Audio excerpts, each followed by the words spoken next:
In 1991, archaeologists digging beneath the federal courthouse in Lower Manhattan pulled 850 objects out of the ground.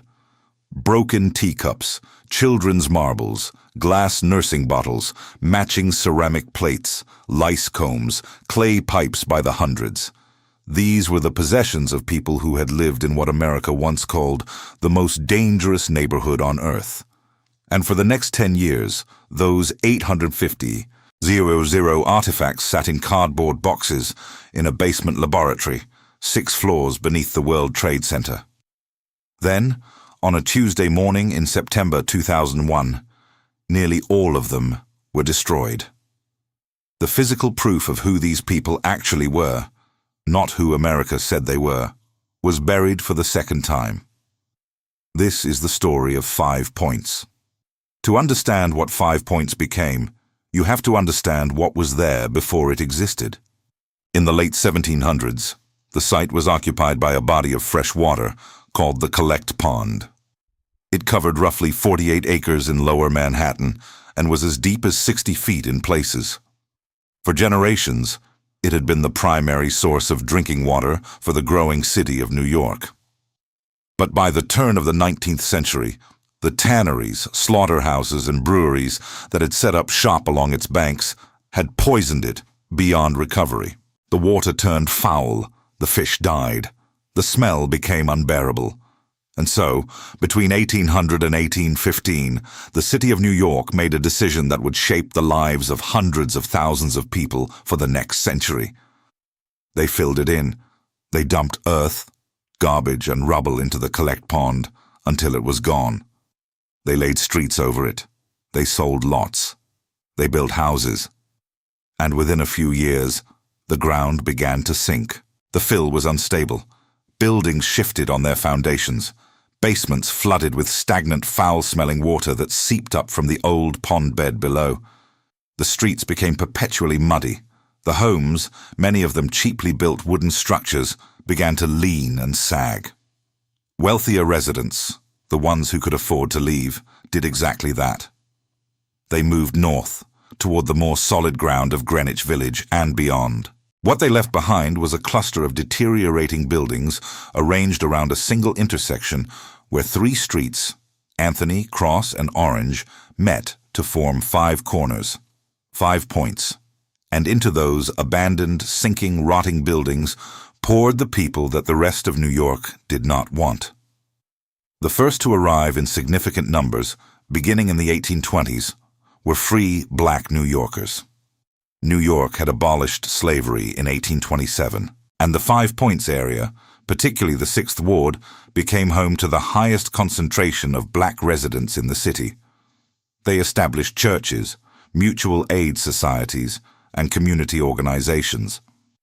The African Society of Mutual Aid Relief, founded in 1808, was described as the crown jewel of all black organizations in the city. For a brief window, 5 Points was, above all else, a black neighborhood. Then the Irish arrived. Beginning in the late 1820s and accelerating dramatically after 1845, Irish Catholic immigrants fleeing poverty, dispossession, and ultimately the Great Famine poured into New York City at a rate the city had never experienced. In 1827, after Britain repealed legislation restricting emigration from Ireland, 20 Athanor Irish emigrated. By 1835, more than 30 Athanor and Thalorans were arriving in New York annually. And after the potato blight struck in 1845, the numbers exploded. In the 1840s alone, the population of New York City increased by more than 60%, from roughly 313 to over 515. In the following decade, it surged by another 58% to more than 813. The vast majority of these new arrivals were Irish, and the vast majority of them were destitute. They had survived coffin ships. They had buried family members at sea or in the mass graves of Grosse Ile.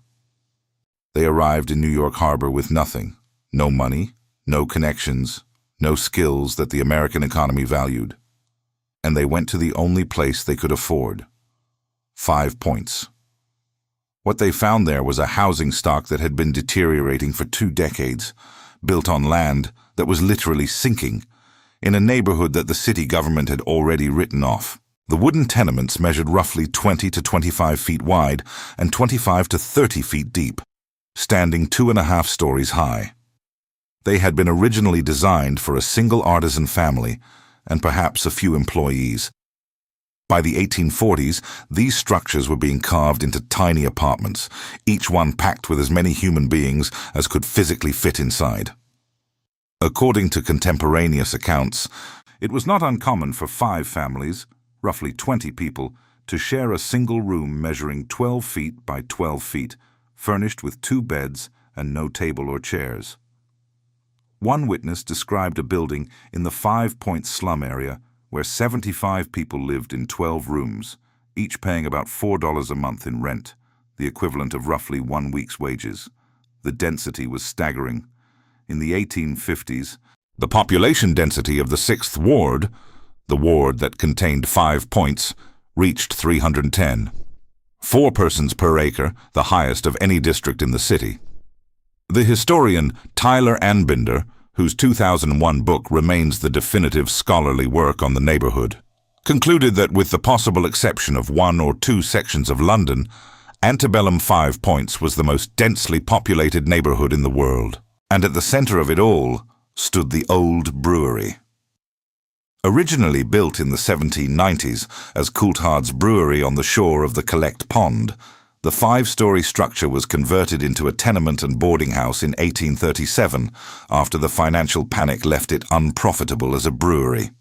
Its lower floor, originally a high-ceilinged industrial space, was subdivided along with the 2 upper floors into 4 levels of cramped, dark apartments. One contemporary source described it as having more than 75 chambers, housing over 100 men, women, and children. The only census record taken there, in 1850, documented 221 people living in 35 apartments, averaging 3 persons per apartment. One corridor was known as Murderer's Alley. Another large room, where more than 75 people of various nationalities and races lived together, was called the Den of Thieves. An old New York legend held that the old brewery averaged a murder a night for 15 years.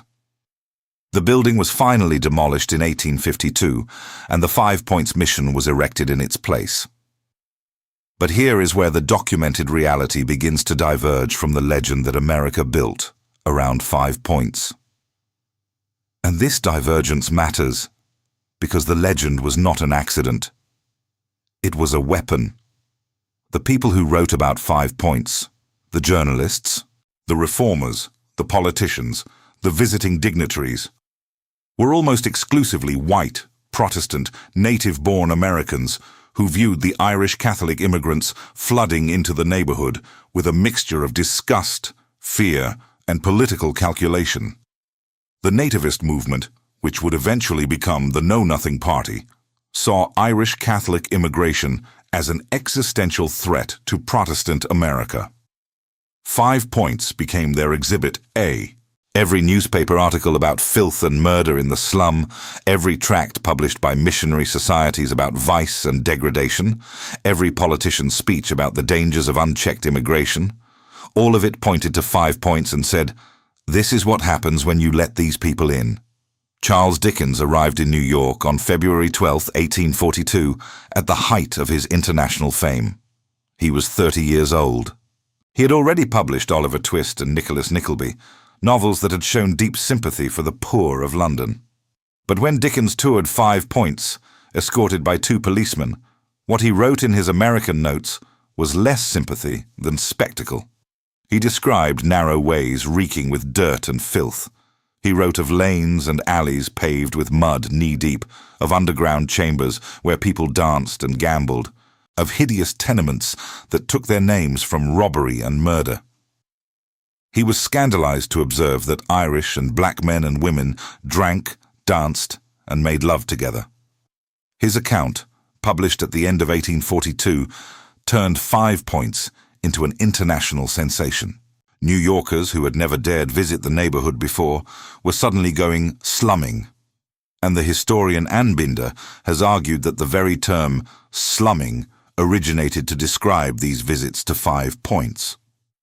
But what Dickens also witnessed and described, almost despite himself, was something remarkable happening in one of the dance halls on Orange Street.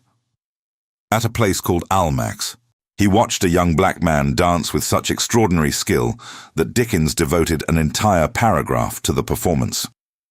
He described a single shuffle, double shuffle, cut and cross-cut.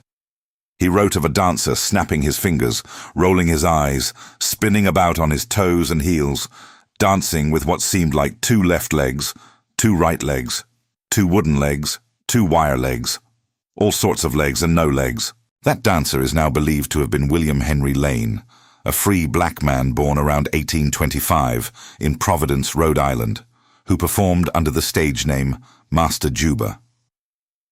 Lane had grown up in 5 Points.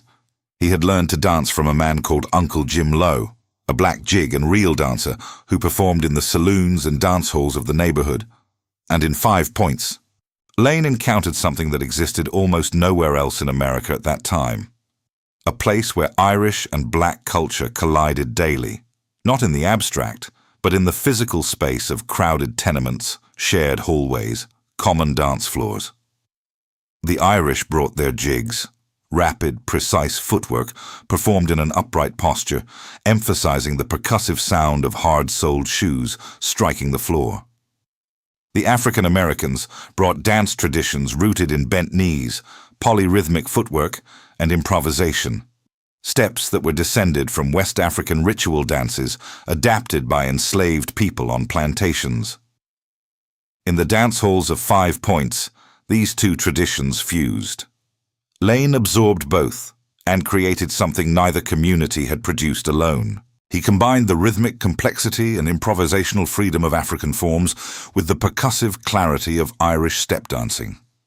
By the mid-1840s, he was the most famous dancer in America.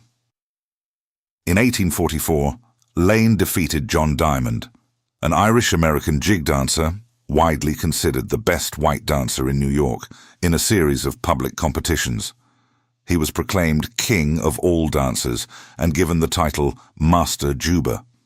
He became the first African-American to receive top billing over white performers in a minstrel troupe. He toured England in 1848 to overwhelming acclaim. And then he died in London in 1852, likely from overwork and malnutrition, at roughly 27 years of age. What Lane created in those 5 Points dance halls is recognized today as the direct precursor to American tap dance. The Library of Congress identifies him as a foundational figure. The Encyclopedia Britannica calls him the father of tap dance. Congress designated May 25th as National Tap Dance Day, acknowledging tap as a uniquely American art form forged from the collision of African and Irish traditions. And the specific geographic location where that collision occurred, the only place in pre-Civil War America where Irish and black communities lived in close enough proximity, in conditions desperate enough, that cultural barriers dissolved on the dance floor, was 5 Points. This is the contradiction that the sensationalist narrative about 5 Points was designed to obscure. The neighborhood that America called a hellmouth, a cancer, the most dangerous place on earth, was simultaneously the birthplace of one of America's most original art forms. The same streets that newspapers described as unredeemable produced the cultural DNA of an entire genre of American performance. The very proximity that scandalized Dickens, Irish and black people living, drinking, and dancing together, was the condition that made tap dance possible. And 5 Points produced something else that the nativist narrative tried to erase: evidence of ordinary human striving under extraordinary conditions. This is what the archaeology proved. In 1991, before construction of a new federal courthouse at Foley Square in Lower Manhattan, federal law required an archaeological survey of the site. The General Services Administration contracted a team led by Dr. Rebecca Yaman of John Milner Associates to excavate the block, which sat directly on top of what had been 5 points. Over the course of the project, Yamin and her team excavated 22 archaeological features dating from 1790 to 1890. They recovered 850 Zerozeron artifacts from abandoned privies, cisterns, and building foundations across 14 historic properties: a brothel, a brewery, an eating house, an oyster house, a bakery, a saloon, and several residences, including an Irish tenement at 472 Pearl Street. What these artifacts revealed contradicted almost everything that had been written about 5 points for 150 years. The Irish tenement at 472 Pearl Street, the most intensively investigated site, told a story of transformation. In the first quarter of the 19th century, the lot had been a workspace, the home of an artisan and his family. By the 1840s, it had been demolished and replaced by a large tenement to house newly arrived German and Irish immigrants. The artifacts from this tenement included large numbers of chamber pots, wash bowls, and lice combs, evidence that, yes, conditions were overcrowded and unsanitary, just as the contemporary accounts had described. Census records confirmed the density. But mixed in with these markers of hardship was something the journalists and reformers had never mentioned: matching ceramic plates, tea sets, decorated serving bowls. These were not the random, mismatched possessions of people living in chaos. These were the deliberate purchases of families trying to maintain domestic order and dignity under conditions that made both nearly impossible. The archaeologists found children's toys, marbles, small figurines. They found glass nursing bottles used by mothers who were breastfeeding. They found lice combs not as evidence of degradation, but as evidence of the effort to fight against it. The assemblages from public buildings painted an even more complex picture. In the saloon, alongside the expected glass bottles, the archaeologists found large numbers of small plates and master ink bottles. The plates had been used to serve the free lunch that came with the purchase of a drink, a practice that meant the saloon was, for many residents, a primary source of nutrition. The ink bottles had been used to decant ink into smaller bottles for use by residents. People in the most notorious slum in America were buying ink. They were writing. Tyler Anbinder's research into the records of the Emigrant Savings Bank added another dimension. The bank, founded in 1850 specifically to serve Irish immigrants, kept detailed ledgers of its depositors. When Anbinder gained access to these records, which had been locked away for nearly 150 years, he was struck by how much money the accounts contained. The stereotype of the destitute, helpless Irish immigrant, incapable of self-improvement, crumbled against the evidence of systematic saving. In his later book, Plentiful Country, Anbinder documented that about 4 in 10 Irish immigrants managed to improve their socio-economic standing over the course of their lifetimes. This was not a spectacular success rate, but it was a far cry from the permanent degradation that the nativist press had described. And then there was the question of crime. The legend of 5 Points, as the most dangerous neighborhood in the world, was so deeply embedded in American culture that Martin Scorsese built a major motion picture around it. Herbert Asbury's 1927 book, The Gangs of New York, cemented the image of a neighborhood ruled by murderous gangs: the Dead Rabbits, the Bowery Boys, the Plug Uglies, the Weos. The Old Brewery's supposed murder-a-night record became one of the most repeated claims in popular history. Anbinder examined the actual police statistics. His conclusion was stark. Other than public drunkenness and prostitution, there was no more crime in 5 Points than in any other part of the city. Police records confirmed that nearly every building near the 5 Points intersection housed a brothel in the 1840s and 1850s, and public intoxication was rampant. But the murder rate, the gang violence, the image of lawless chaos, these had been inflated by sensationalist journalists, many of whom had never set foot in the neighborhood, and by reformers whose fundraising depended on portraying the area as irredeemably wicked. The legend of the old brewery, averaging a murder a night for 15 years, is classified by historians as an urban legend with no supporting evidence in police or coroner records. This does not mean 5 Points was a pleasant place to live. The suffering was real, and it was immense. The conditions were genuinely horrific by any standard. In 1857, 2/3 of all deaths in New York City were children under the age of 5, and the majority of those children were Irish. In certain blocks of 5 Points, infant mortality exceeded 50% of live births. Epidemics of cholera, typhus, tuberculosis, and pneumonia swept through the neighborhood repeatedly.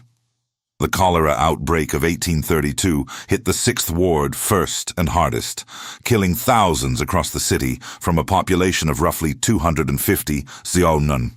Tenement districts, including 5 Points, generated 3/4 of New York City's typhus mortality by the 1870s. Tuberculosis mortality in the neighborhood ran at 2 to 3 times the citywide average. The point is not that 5 Points was secretly fine. The point is that the suffering was real, but the explanation for it was a lie. The reformers and journalists blamed the people, their Catholicism, their drinking, their supposed racial inferiority, their moral failings. The actual cause was structural, a city that refused to provide basic services to its poorest residents, a housing market that crammed human beings into spaces unfit for habitation, a labor market that locked Irish immigrants into the lowest-paying jobs at wages, under 75 cents a day for 10 to 12 hours of work, and a political establishment that used the resulting misery as evidence that the victims deserved their fate.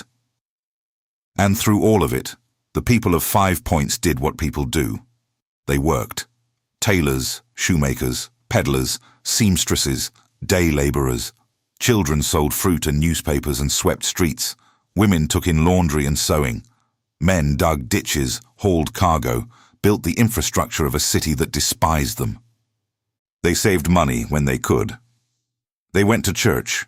Father Felix Varela, a Cuban-born priest, established a Catholic parish on Ann Street in 1827, specifically to serve the Irish poor. And by 1836, the parish had grown large enough to split into 2. They formed political organizations. They built networks of mutual support.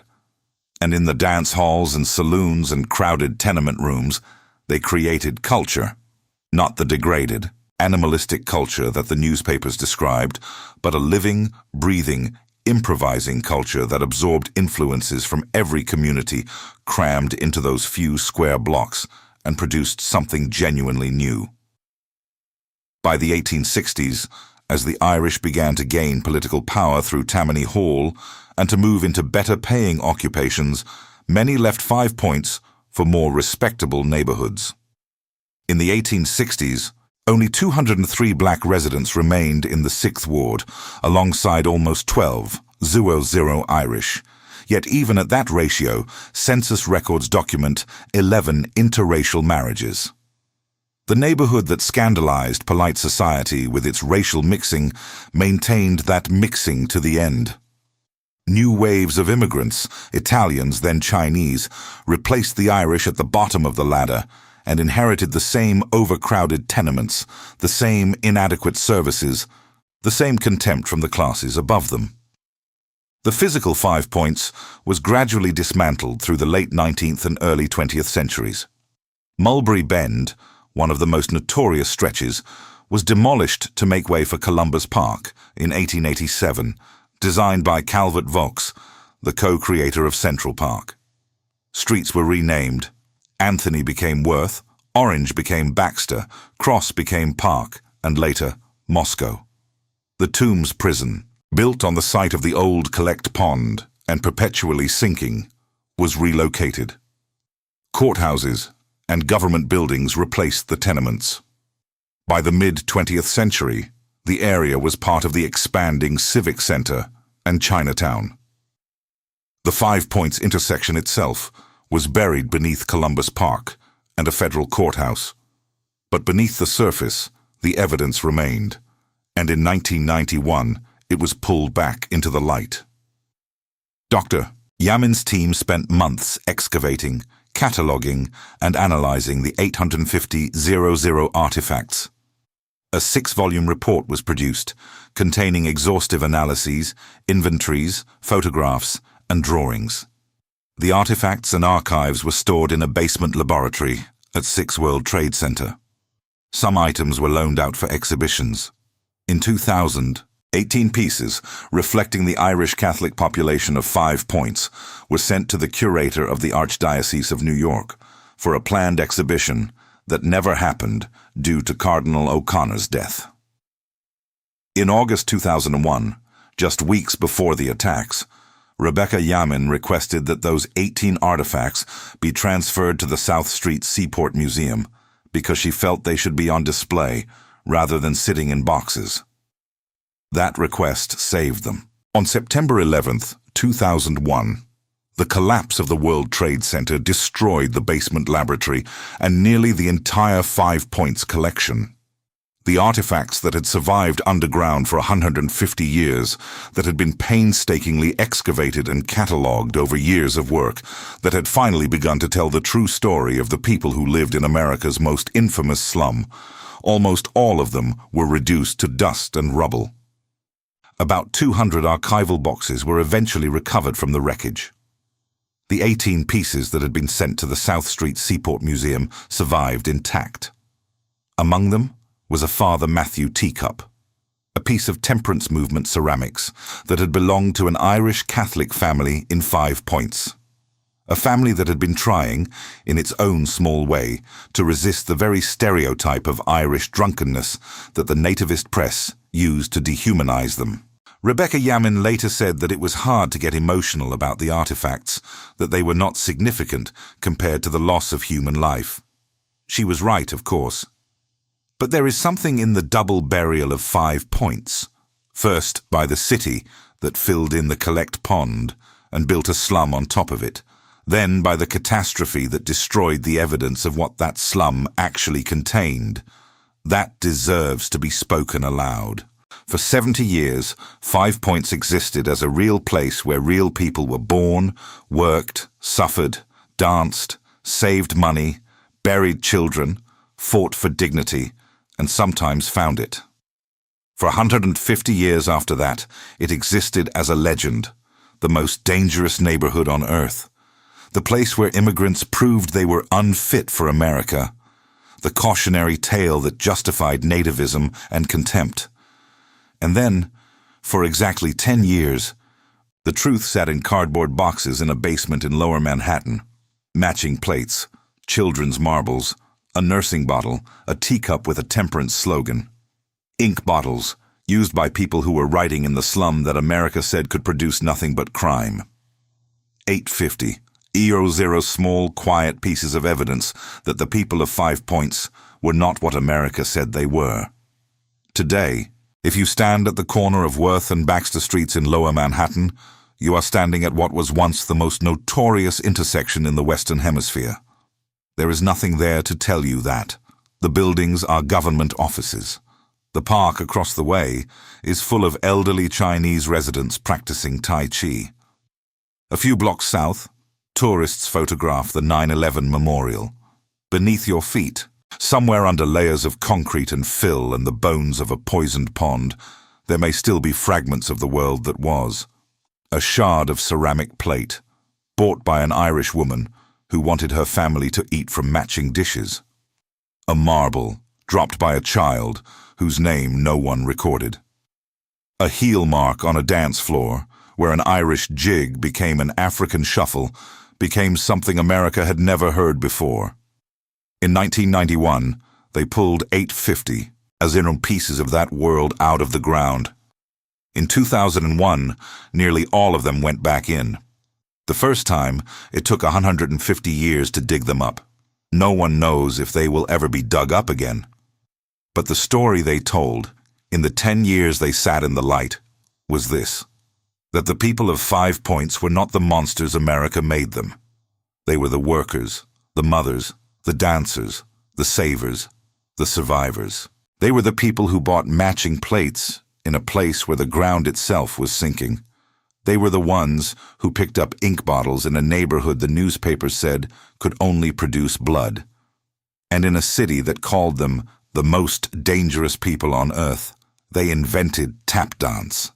That is what 850 Iwanurun artifacts said in the 10 years anyone bothered to listen. And that, not the legend, not the gangs, not the murder-a-night myth, is the documented history of 5 points.